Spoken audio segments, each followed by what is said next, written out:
Hello everyone and welcome to our new vlog.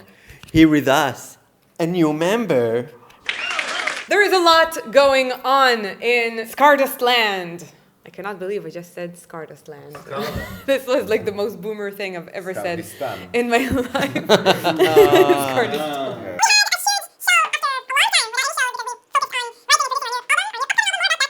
And then we had a lineup change, and we have a new family member. Say hello to Balzanov. No, we need to roll drum first. Yeah, then say like yeah. Drum roll, Balzanov.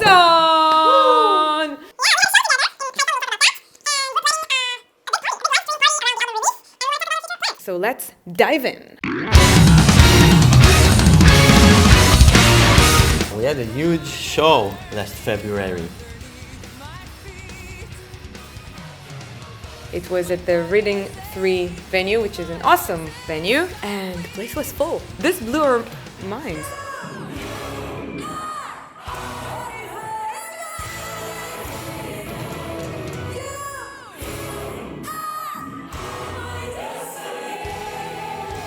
Yeah, we did a Haken cover? Can you call it a cover? Yeah, I think so. That's a cover. But we had Ross in it. How do you define that then? Maybe Live karaoke by the original member.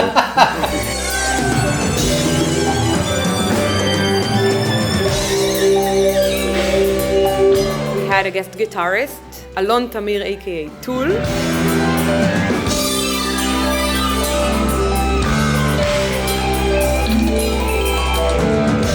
We had our guest of honor, Ross Jennings from Haken. Yeah.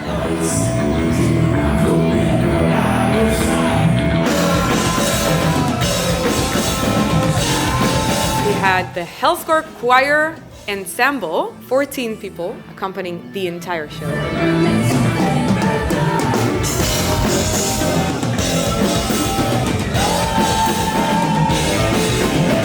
Meeting Ross was amazing. He's such a nice guy, very humble. He had so many good things to say about us. It was an honor, but also we feel like we made a new friend. Love you, Ross. You're the best. You know, we got to play one of Haken's songs with him. We got to play some of our songs that include him. He got to do a Haken song in an a cappella version with Hellscore, which was amazing. It's just a really special experience. It's one of those things that will stay with me for forever. Yeah. And you were in the audience. Yeah. How was it for you? Indescribable. Like, there was such an energy in the air. I'm also a huge Haken fan. And you also filmed a new video, Dazzling Darkness, and technically I am also in that video. That's because right. So I'm already in one Scardust video. Yes. I think my favorite moments, they always are my favorite moments. The ones where we interact with the crowd. But the new songs with the crowd interactions were my personal highlights. Because, yeah, it's true, we don't play Sands of Time every day. It's a surprising feeling to sing Sands of Time with the crowd, but also a familiar feeling. But we've never played songs like My Haven before. So playing My Haven and do this call and response in the chorus for the first time was just blew my mind completely. The Dazzling Darkness lights choreography with the crowd worked out perfectly. Yeah, it was chilling. It was also very exciting to get back on stage after so much time. It was really, really good to be back on stage.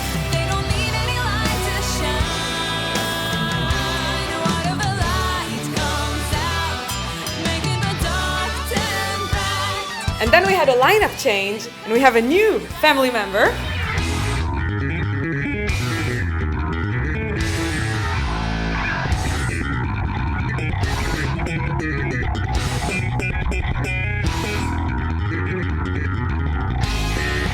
It all started with Gal. He started a tribute band for Aiken with a couple of friends, and Aaron was the keyboardist. 45 minutes together on the stage, and I already knew I'm gonna play with these two great musicians again someday. I didn't know when or how. A girl just called me one day and asked me to audition. When I first heard the parts I was supposed to audition for, I was like, this is a computer. That's not even, how do you, what else is history?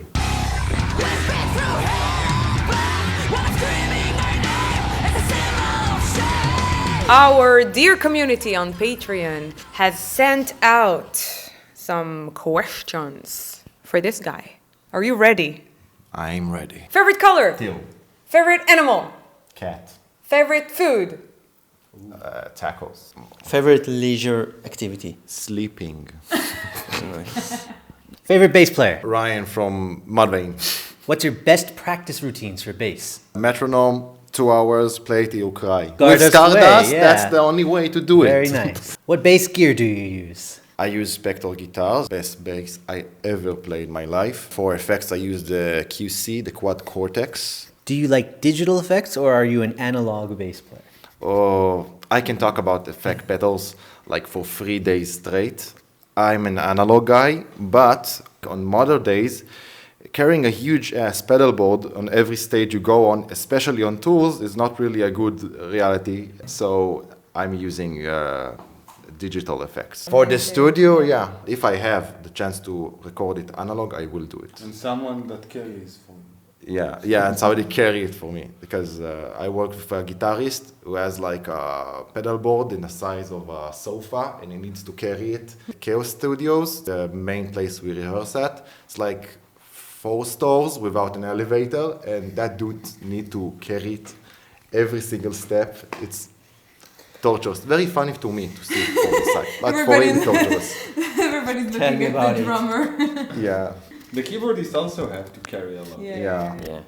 This what- area of the room. I think needs to I carry think a his lot. pedal board is even But- more but- heavier than your But stuff. we, I'm when not we're even using kidding. the It's like quad heavier. cortex, Do you like Italian wine? Yes. I don't have a specific wine, but I love Italian wine. Do you are totally fool? What the fuck, really? Do you want to play some music with this band of kings and queens of madness? Yes. You actually want to play with us? Yeah. That's it's an honor. insane. Yeah. That is yeah, crazy. It's crazy. Craziest thing I ever done. What's your favorite time signature? 11/8. It's a cool choice. Yeah. Would you play a 7-string bass? Yeah. I thought about buying a 6-string after joining you guys, but a 7-string, that's interesting. Like, there's a band called Unexpect. They have a 7-string bass player, and he does a great job. Not like too many yeah. strings, though. there is no such thing. A lot of people say it about about 5-string basses. The jazz players are like, oh, you need a 5-string. Jack did all this stuff with 4-string, you pussy, you know. And last one, do you play other instruments? I like playing classical guitar a lot for fun, singer-songwriter stuff. Okay. Okay, yeah, so we started rehearsing for Haifa with Bal. The Haifa show was really a milestone for me. The music of Scardust is such an inspiring and challenging music. Or Didi left such huge shoes to fill. With all the crazy fills and the crazy solos, this music asked me to come to the front and up my game. Like, I played a couple of bass solos in my life. None of them was like anything I ever played with Scardust. Like, the music has so much love and passion inside it while keeping it very virtuosic. After like playing 2 songs, Scardust became my favorite band for all time. I'm not even kidding. And I'm really, really, really humbled to play with you guys. Really, the Haifa show was one of the best gigs I ever did in my life. Amazing crowd, so much love. And they were cheering every song, jumping with us, all songs. They were singing along all the choruses. That was like crazy. It's like they're encouraging you to play better, and you get into this mindset. Like, I was tighter than the rehearsals. It's really good to have you with us. Yeah. I say this a lot.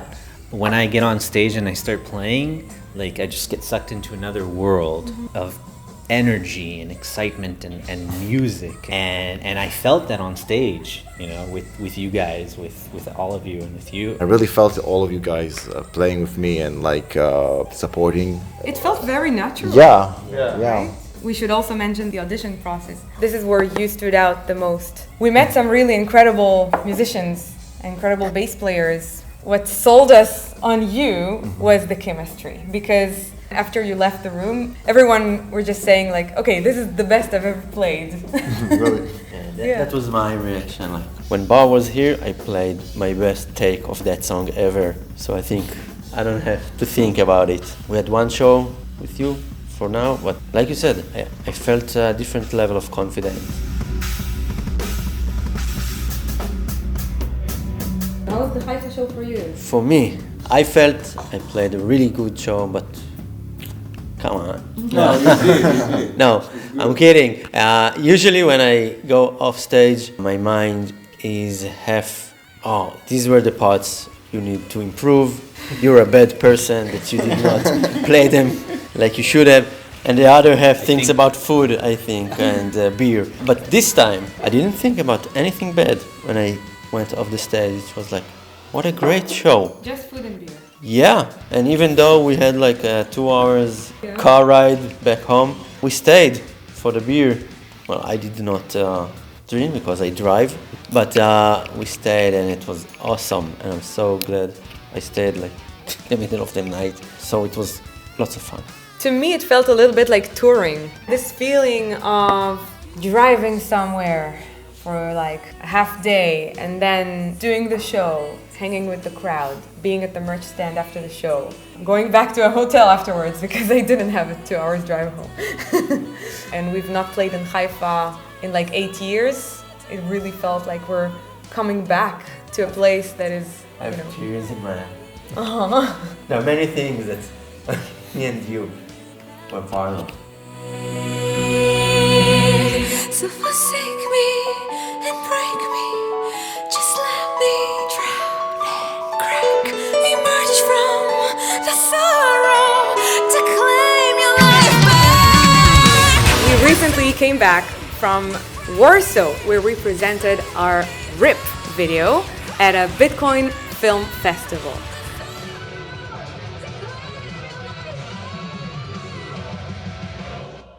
We first presented the video and talked about the story. Essentially, Satoshi had to kill his own character. So there is a lot of hints for death and suicide on the video.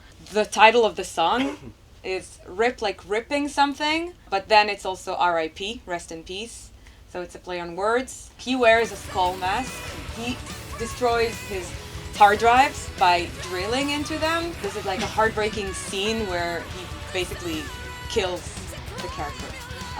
While he does that, he assembles the drill like he would assemble a gun. And then when he leaves the shed, he walks toward this bright light. And then it's left for the audience to speculate. Where did he leap to?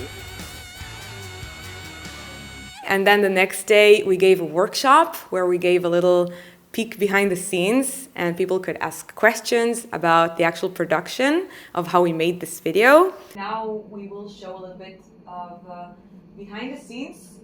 Hopefully you will feel a little bit like you're there with us on set making this video. Big shout out to Lahav Levy, the producer, director, videographer of this video and all of our videos.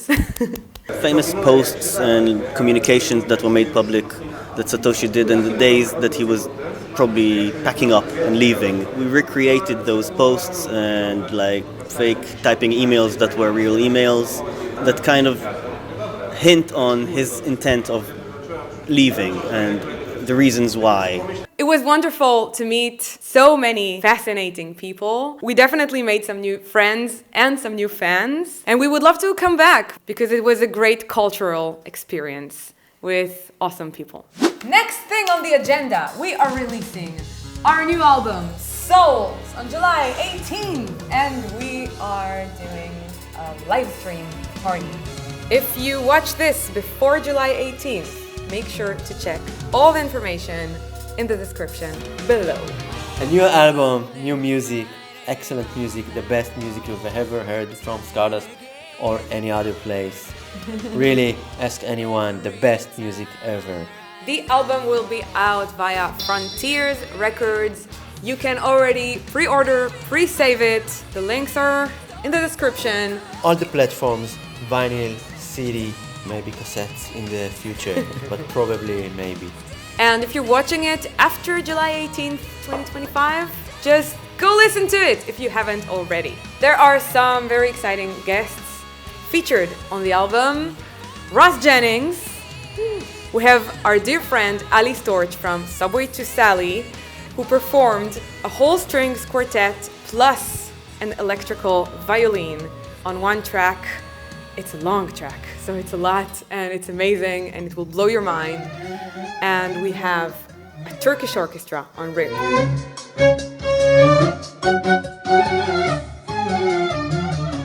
We have the TLV, Jewish Arab Orchestra, on Unreachable. We have the Hellscore Choir throughout the entire album, and we have another strings quartet throughout the entire album. I think every song is different, so just prepare yourself to be surprised. Yeah, there's a lot going on this album.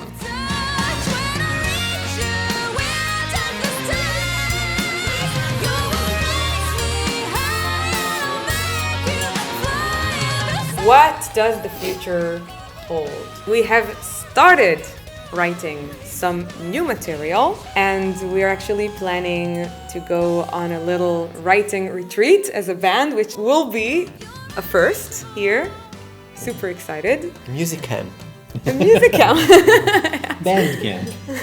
One time in Actual band camp. I'm super curious to see what will happen there and what will be the result. I think it'll be an interesting experience, just kind of being the five of us together constantly for a whole week. Yeah. But unlike touring, our only focus will be to write material. I think it'll be a really cool kind of process of exploration and kind of discovering who we are as a band. Stay tuned because there is a lot to expect. By now you already know you can trust us when we say that.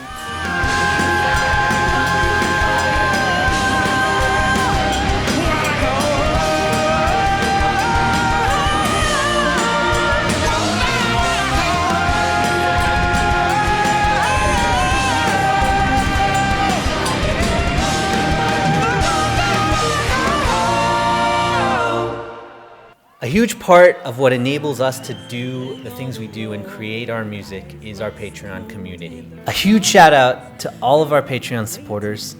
Thanks to you guys, we can continue making the music that we love and that you love too, and do all of the awesome stuff that we as Scardust love to do.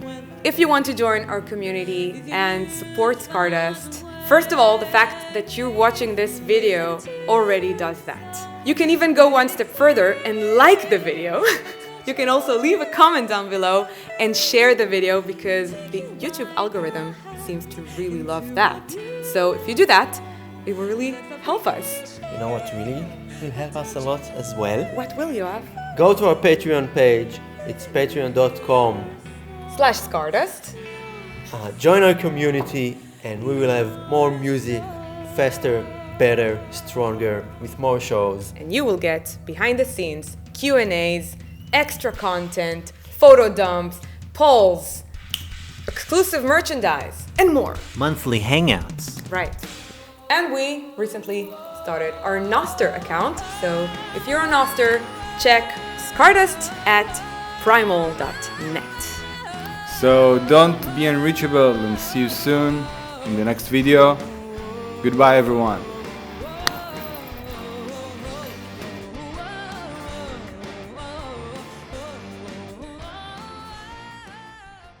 Hello everyone! Knew exactly what's gonna happen. Nailed You do it. it.